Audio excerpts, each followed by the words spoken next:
Hey bros, welcome to my second video. My name is Brelip and now I will teach you how to download and install the Power Director version 7.0.0 for Android, okay? So the thing you need to do is go into the description and download the file from the media file.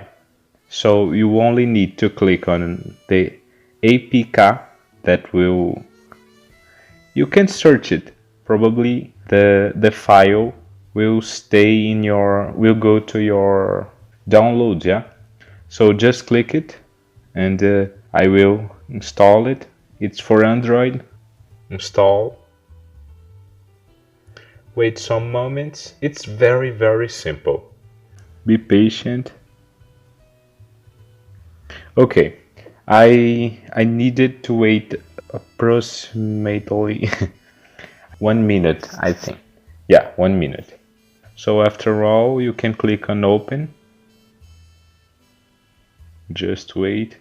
Yeah, thanks to the iModesX, that's the creator of this file. You need to allow the permissions. So you can open your projects and install your editions. You will click here and there is not any watermarks, as you can see here.